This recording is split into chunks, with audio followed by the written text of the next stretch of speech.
Bush Center for Intelligence. In this 40-minute ceremony, we'll hear from the former president, CIA Director George Tenet, and Ohio Congressman Rob Portman.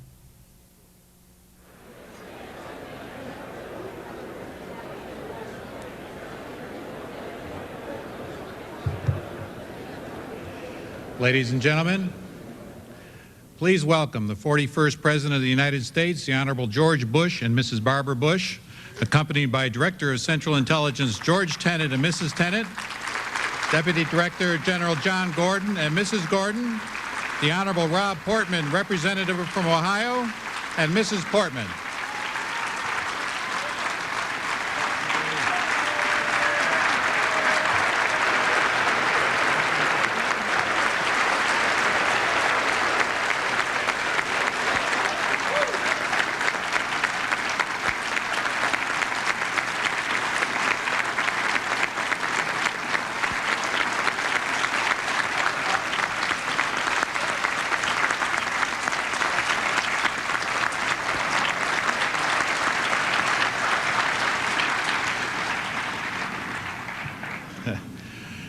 Ladies and gentlemen, please rise for the presentation of the colors by the Joint Armed Services Color Guard, and please remain standing for the national anthem played by the President's own United States Marine Band Brass Quintet.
Please be seated.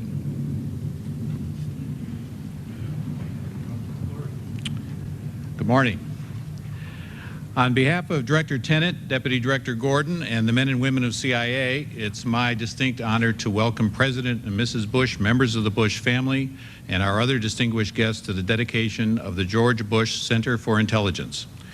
It's particularly fitting to honor President Bush by naming CIA's headquarters compound after him. Not only is he the only director to become president,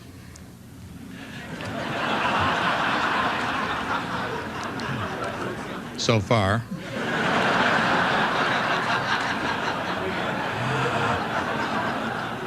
but he's a great friend of the agency. Those of us who were at CIA when he was DCI remember his obvious appreciation for our work, willingness to stand up for us, and calmness under pressure. As Vice President and President, Mr. Bush was an avid, even voracious consumer of intelligence. He kept us on our toes, challenged us to do better, to take calculated risks, and to tell it like it is. Because even if the news wasn't what he wanted to hear, he knew he needed to hear it. Our first speaker today, Congressman Rob Portman, is in a very direct way the man responsible for us being here today. He knows George Bush well. During the 1980s, Mr. Portman worked as a volunteer and advance man for then Vice President Bush. From 1989 until 1991, he served in the White House as Associate Counsel to the President and as Director of the White House Office of Legislative Affairs. Now in his 6th year representing the 2nd Congressional District of Ohio in the Cincinnati area, Congressman Rob Portman has built a strong record as a legislator. He is a member of the House Ways and Means Committee, which has jurisdiction over such areas as federal tax laws, Social Security, Medicare, and international trade. In fact, when he was first appointed to the committee in 1993, Congressman Portman was the most junior member to be named to Ways and Means since 1967, when congressional freshman George Bush was appointed. Congressman Portman is perhaps best known for his leadership in reforming the Internal Revenue Service.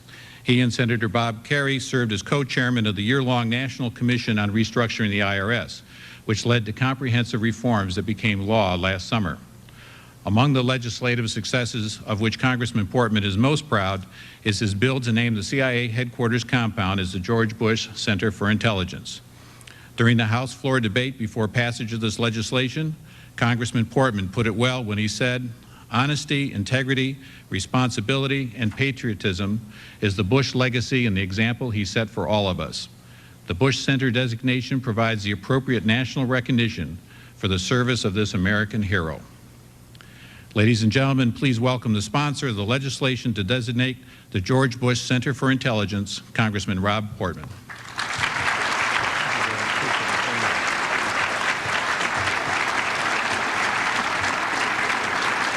Thank you.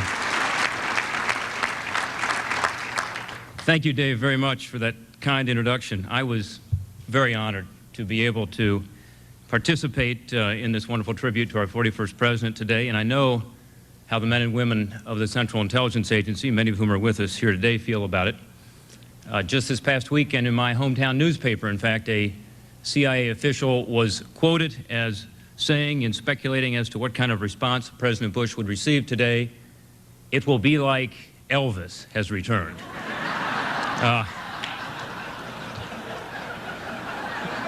The king is here.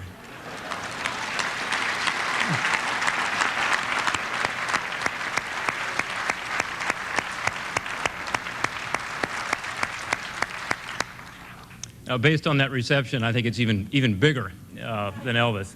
I think the only thing that would have been better, Mr. President, if you had parachuted in. I think that. But, that's going to happen in June, I understand. All of us who have had the good fortune to work for George Bush over the years, and many of them are here today, know the feelings that so many of the employees of the CIA have for him, the sense of loyalty that comes from working for George Bush and working with him. It was a great personal privilege for me to introduce the legislation Dave talked about a moment ago to name this beautiful compound in honor of George Bush. And it didn't just pass both houses of Congress, as Dave said. It was, at the end, embraced by Congress. In fact, I would say, in fairness, it was one of the very few things that was enacted in the last session of Congress that truly brought people together, just as George Bush has done his entire life. Even so, as no one knows better than former Congressman George Bush and former Senate Intelligence Committee staff director George Tenet, nothing happens automatically in the United States Congress. Even good ideas have to navigate through that legislative maze.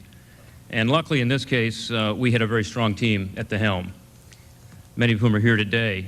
It included Intelligence Chairman on the House side, Porter Goss, Ike Skelton and Lee Hamilton, Senate Intelligence Committee Chairman Richard Shelby, who actually worked this through his authorization bill in a conference between the House and the Senate.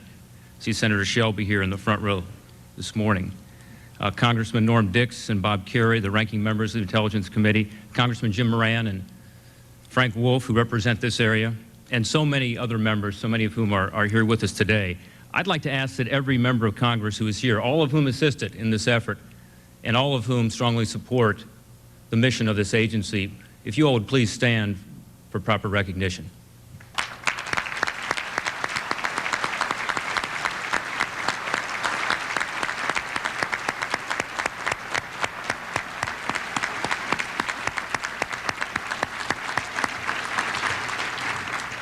In addition to this bipartisan team on the Hill, there are also many others who made this possible. Again, a lot are here today. I think of Sonny Montgomery, Gene Becker, Joe Hagan, Mac McClarty. I see John Podesta here, Seth Webb, Nick Callio, so many others. I wish we had time to go through the list and talk about each and every one of you, because each of you were important to getting to this point. I do want to single out one person, and that is CIA Director George Tenet, who gave this his early personal support and played a vital role in making this a reality. He was in on it at the beginning, Mr. President, even before you were aware of this. That's how they do it here at the agency. But George, thank you for all your support. Over the past year, a number of reporters have asked me about the naming of this complex. They have asked why it's appropriate. Why should this be the first D.C. area tribute to George Bush? Well, I think the answer is probably pretty evident in the warmth and enthusiasm of this crowd today. The Bush Center for Intelligence is a particularly fitting tribute because of the very special bond between George Bush and the CIA and its people. He was also, as Dave said, the first director to go on to become president. And he's not the first president who's going to come back and become director, Mr. Tenet. You'll be glad to know. I thought there might have been an announcement earlier, Dave, when you mentioned that, but he's too busy. But he also was the first political figure to head the Central Intelligence Agency, and as many of you may not know, he was also the first agency head to take the employee elevator to his office every morning rather than the director's private elevator. Vintage.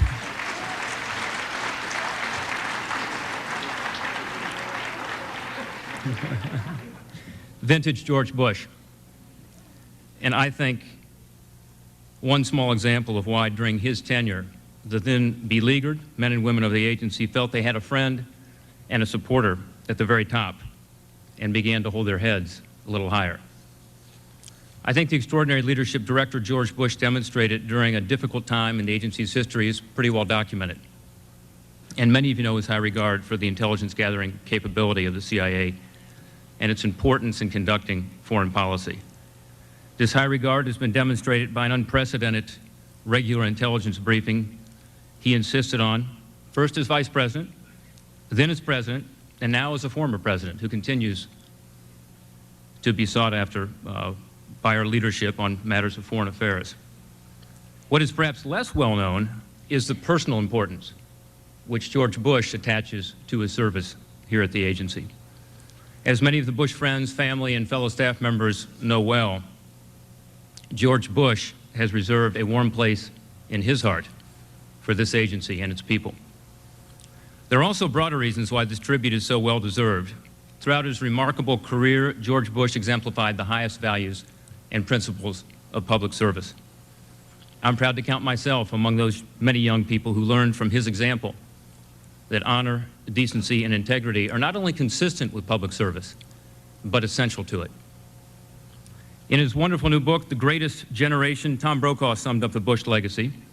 He wrote, as a former congressman, ambassador to the United Nations, director of the Central Intelligence Agency, vice president, and then president of the United States, George Bush represents an unequaled record of public service within his generation.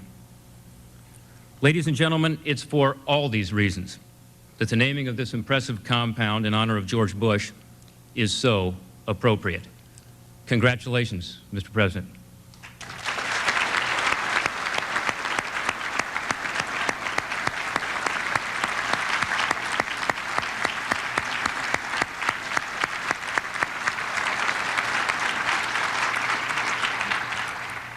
President and Mrs. Bush, knowing that you won't be able to come back and visit the compound as often as you might like, we have as a remembrance for you a signed and framed copy of the legislation establishing the George Bush Center for Intelligence.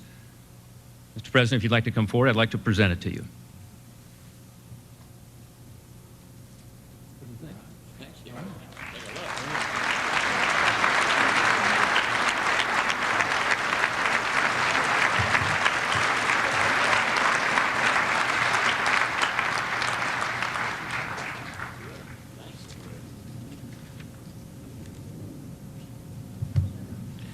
Thank you, Congressman Portman. Our next speaker prefers short introductions. Before obliging him, however, I've been asked to debunk a rumor. There is no truth to the story that he pressured us to shorten the sign to read simply George's Center for Intelligence.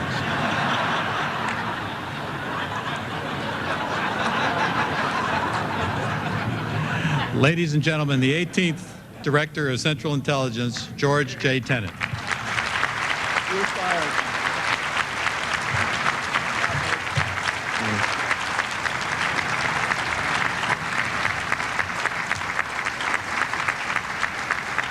Thank you. Thank you.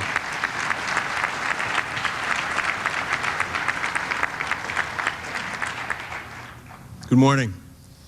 This is a great day at the Central Intelligence Agency and a great day for our CIA family. I know that I speak for every man and woman in this place today when I say, welcome home, George and Barbara Bush. It's great to have you back.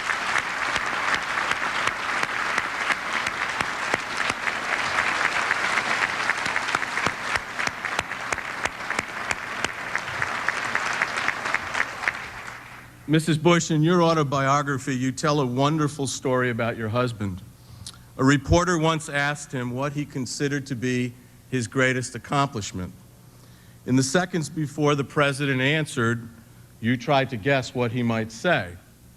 Would it be bringing the Cold War to a peaceful end, or leading the coalition in the Gulf War?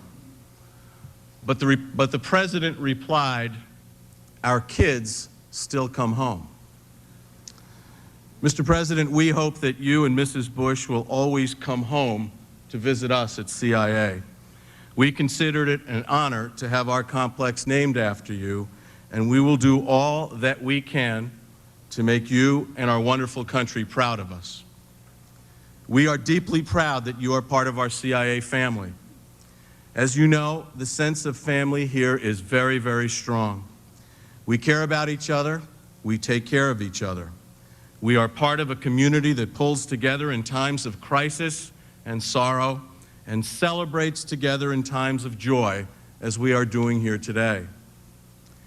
And 50 years from now, Mr. President, when a future generation of intelligence officers is serving our nation here at the George Bush Center for Intelligence, they too will be inspired, as we have been, by the values of duty, honor, country, to which you have devoted your entire life.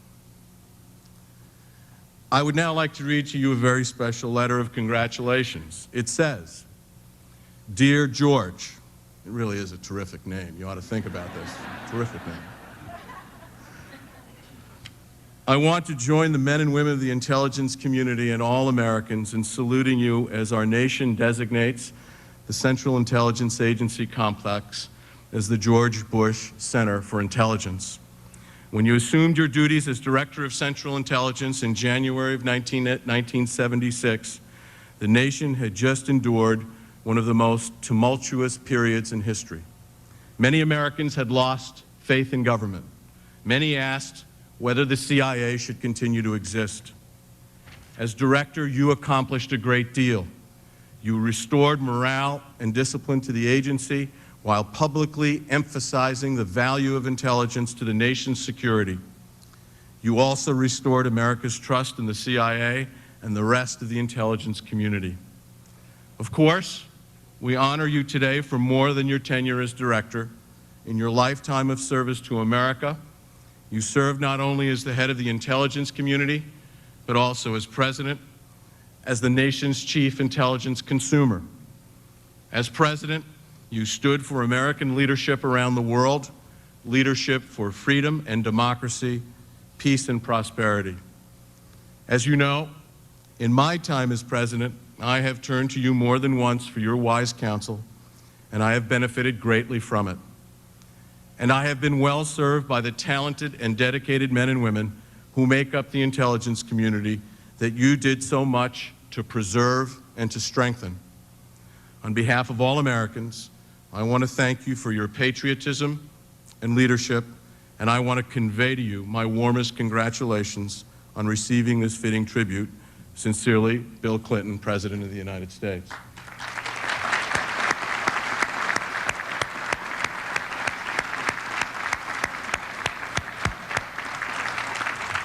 Mr. President, President Clinton and Congressman Portman have just eloquently described why our headquarters compound will forever bear your name and why all of us at CIA think so highly of you. There are men and women in this audience today who had the honor and privilege of serving under your leadership as Director of Central Intelligence. Many more here had the honor and privilege of serving in this agency and in the intelligence community under your presidency. The rest of us just consider it an honor and a privilege to pay tribute to you as one of this nation's most distinguished public servants. War hero, member of Congress, UN ambassador, chief envoy to China, Director of Central Intelligence, Vice President, and then President of the United States.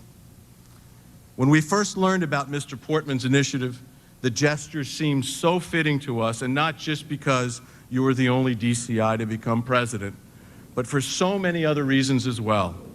Every component of this agency feels indebted to you in a very special way. Our Directorate of Administration remembers to this day the exceptional attention that you and Mrs. Bush devoted to the needs and concerns of the men and women of this agency and to their families.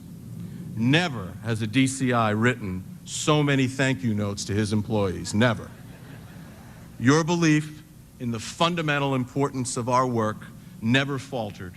Your strong leadership restored our confidence. More importantly, it restored the American public's confidence in us. To the wizards in our Directorate of Science and Technology, you have been a champion of scientific intelligence, a leader who deeply appreciated the crucial role that technology plays in protecting our national security. You won the hearts of our Masters of Disguise on your 52nd birthday. They gave you one of their famous makeovers. Not long after, a stranger quietly took a chair at a very important intelligence meeting. Nobody had a clue until your familiar voice emanated from this guy with red hair, a big nose, and thick glasses, and he said, "I'm sweating under this thing." The unbiased assessment of our Directorate of Intelligence is that throughout your long years of public service, you have been among their most dedicated, enthusiastic, and discriminating customers. You have always understood how vitally important it is for our national leaders to be able to make their decisions based on the most complete information and the best analysis possible. As DCI, as Vice President, and as President, you read every single daily brief that the Intelligence Directorate produced. Even if they doubted that anybody else in the government was reading their stuff, they could always count on you. As you know, our analysts pride themselves on the accuracy of their predictions. They will always be among your biggest fans, even when you didn't just get it exactly right, Mr. President. And we found an instance where you didn't get it exactly right. After President Ford asked you to take the CIA job and you answered the call to duty, you wrote the following to your good friend, Congressman Bill Steiger, and I quote, "I honestly feel my political future is behind me."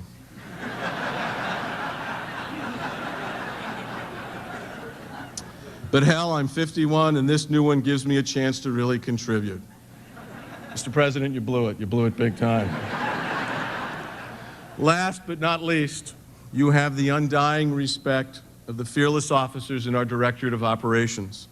You are a staunch defender of the need for human intelligence, for espionage, at a very tough time when it really counted. But that's not the only reason why you rate with the Directorate of Operations. You are the only former DCI, and you will always be the only former DCI and president to jump out of a plane. Not once, but twice. As a young naval aviator, you refused to leave your burning plane until the very last second. Then as a retired civilian, you dove out of a perfectly good plane just for the heck of it. You are definitely their kind of guy, Mr. President. All of us from CIA, whatever the directorate, agree that there has been no stronger an advocate and supporter of our work than you. We couldn't have asked for a more interested and engaged intelligence consumer, a more constructive advisor, a more knowledgeable leader of our national security community, or a more faithful friend of the men and women of this agency than you, Mr. President. And we are very, very grateful to you for that devotion over these many, many years. I don't have to tell you that each and every day, the dedicated men and women of the CIA provide the President of the United States and other decision makers the critical intelligence they need to protect American lives and advance American interests around the globe. Thanks in great measure to your leadership, our country no longer confronts the worldwide threat from a rival superpower that we did during the Cold War. But as the 21st century approaches, we must contend with a host of other dangerous challenges of unprecedented complexity and scope. The United States remains the indispensable country in this uncertain and chaotic world, and time and again, the CIA has proven itself to be the indispensable intelligence organization helping America build a more secure world for our people everywhere. To the patriotic men and women who work here at CIA, this is not just a job, it is a commitment to serve our wonderful country. That kind of a commitment lasts a lifetime. It continues long after we all leave here. All of us feel that way. That's another reason we think the world of you, Mr. President, because we know that you feel that way too. In January of 1977, as you and Mrs. Bush prepared to move your family back to Texas and figure out what to do next, you delivered a farewell address to agency employees. You thanked them for their unselfish dedication to our country, a dedication I can assure you is undiminished today. You concluded your gracious goodbye with these words, and I quote, "I take with me many happy memories. Even the tough, unresolved problems don't seem so awesome, for they are overshadowed by our successes and by the fact that we do provide the best foreign intelligence in the world. I am leaving, but I am not forgetting. I hope I can find some way in the years ahead to make the American people understand more fully the greatness that is CIA." Mr. President, over the decades and to this very day, you have found many, many ways to help us fulfill our vital intelligence mission in behalf of the American people. You did not forget us, and we will never forget you. May God bless you, Mrs. Bush, and your wonderful family, and thank you by honoring us here today, sir.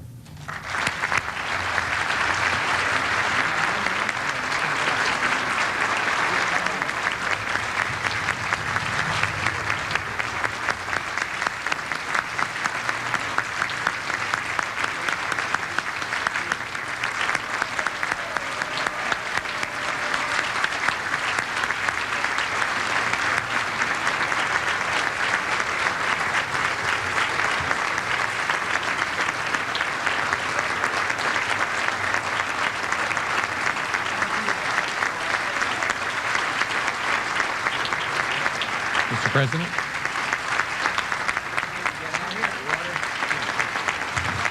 Can you grab me one? Thank you all.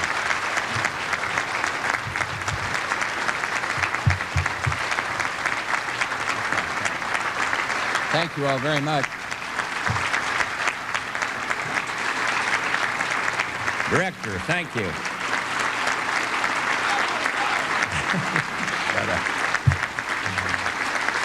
Thank you very, very much. Thank you. Thank you, guys.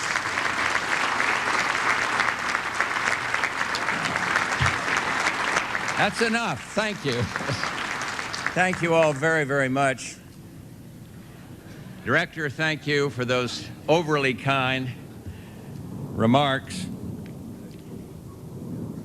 And I would have used the other elevator, but I was here such a short time, I didn't know it was there. They hid it from me.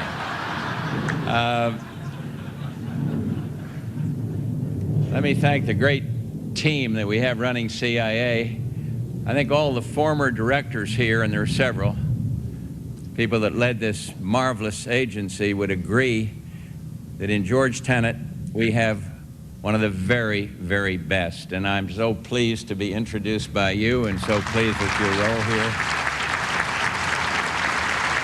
And may I thank General Gordon, with whom I worked closely when I was President of the United States, the deputy here, who is doing a superb job too. I want to thank the Marines for showing up, and of course want to thank Rob Portman, and I promise not to sing "I Am Nothing But a Hound Dog." I told Barbara that all of this hoopla was a little overwhelming, and she knew exactly the right thing to say. She always does, my loving wife, after 54 years, 6 months, whatever it is. Who's counting? George, just remember, she says this, just remember, George, the only things they name after you, they only name things after you when you're dead or really old. So, but then again, Barbara, we keep hoping, but she hasn't changed. You mentioned the parachute jump, Director. I landed very proud. Jumped out of the plane at 12,500 feet, fell at 120 miles an hour for 7,500 feet, pulled the ripcord, floated down into the tranquil sands of Yuma, Arizona, and said, "Now what do you think?" She said, "I haven't seen a free fall like that since the '92 election." So anyway, she is thrilled to be here. And of course, I want to thank Senator Shelby and Senator Carey and Representative Goss and Norm Dix, who I don't think is here, and every other member of Congress who had a hand in making this wonderful event in my life happen. I would be remiss not to single out Rob Portman, who served on my team when I was privileged to be president. And if I'd have known he was going to do this, I think we could have given him a nicer office there at the White House. But it was, thank you, Rob, very much, and all of you who had a hand in this wonderful, wonderful event in my life. I want to thank, as a matter of fact, members on both sides of the aisle. You know, I had some disagreements with Congress, what president doesn't, and during my 4 years. And after a few dust-ups, I didn't know how such a vote in the Congress might go on this high honor. Part of me expected it to be, and this is a true anecdote, like the vote when Midland, Texas, when the school board decided to name a local school after me. And that was just a few years ago. I just left the White House, and the vote there was 3-2. And it's true. The two guys that voted no had a lot of excuses, but anyway, that was it. But this was much nicer, and you guys touched my heart. So to George Tenet, our great director, and everyone at CIA, all I can say is that the gratitude in my heart literally knows no bounds. I left here some 22 years ago after a limited tenure, but my stay here had a major impact on me. CIA became part of my heartbeat back then, and it's never gone away. In my opinion, of the many agencies comprising the executive branch, the men and women of CIA, many of whom I'm privileged to say are here, exemplify the best about public service. Here, service to country comes first, ever vigilant, always looking out for the nation's best interests, but rarely getting the credit that they deserve, rarely getting the credit you deserve. Never sit at the head table, never get singled out, but are there out of love of country. This is the full measure of devotion that you bring to your work, and that Barbara and I tried to, in a way, bring to ours. And I got some things right, and I'm sure I could have done many things better. But I hope it will be said of my time here and in the White House that I kept the trust and treated my office with respect. I know you do that every single day, and I know I tried. I also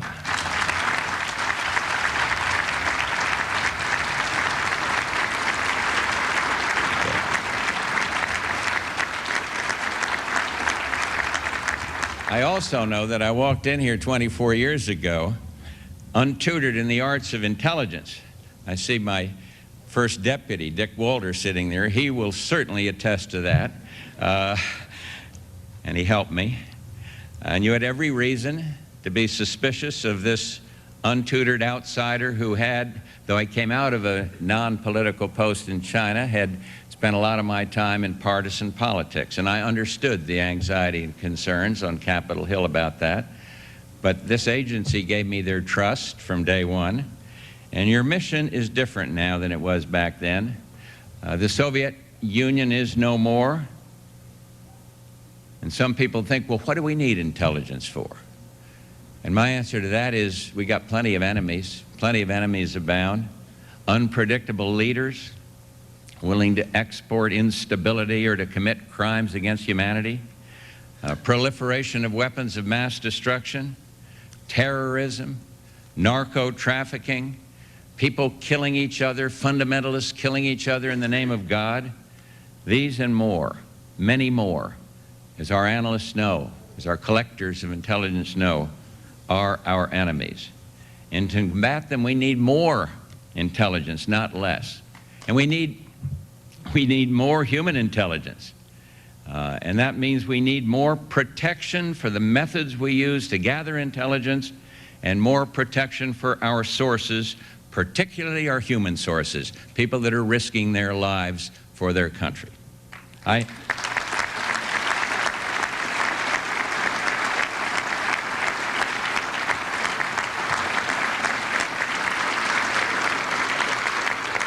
have nothing, even though I'm a tranquil guy now at this stage of my life, I have nothing but contempt and anger for those who betray the trust by exposing the name of our sources. They are, in my view, the most insidious of traitors. And when it comes to the mission of CIA and the community heads, George Tenet has it exactly right. Give the President and the policymakers the best possible intelligence product and stay out of the policy making or policy implementing except as specifically decreed in the law. And because of your support, the same support given to a fledgling DCI 24 years ago, George Tenet is able to do that, just that, able to provide the President the best intelligence possible in the entire world. For Douglas MacArthur, duty, honor, country represented a great moral code of conduct and chivalry of those who guard this beloved land. And that's true here at CIA. It's true all across the intelligence community, the huge community that comes together under the leadership of the director. And this complex might well have been named for more deserving men who preceded me as DCI. You think of Bill Donovan or Alan Douglas or Dick Helms here with us today, giants in their field. Or it might have been named for people like Welch or Buckley. And like all of them, and so many more, I am proud to have served with the men and women of CIA.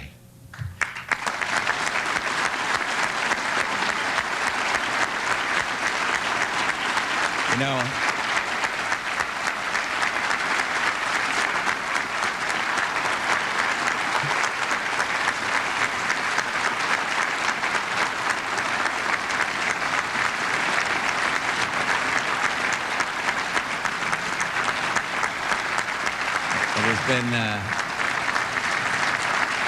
it's been said that patriotism is not a frenzied burst of emotion, but rather the quiet and steady dedication of a lifetime. And to me, this best sums up CIA: duty, honor, country. This timeless creed of service motivates those who serve at Langley and in intelligence all across the world. It is an honor to stand here and be counted among you. Thank you very, very much.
Ladies and gentlemen, please remain in this area until after the official party has departed.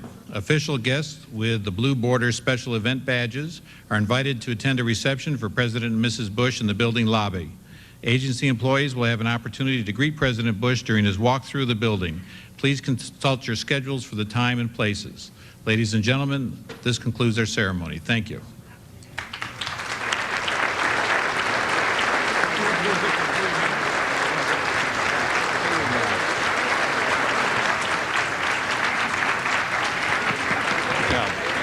Terrific.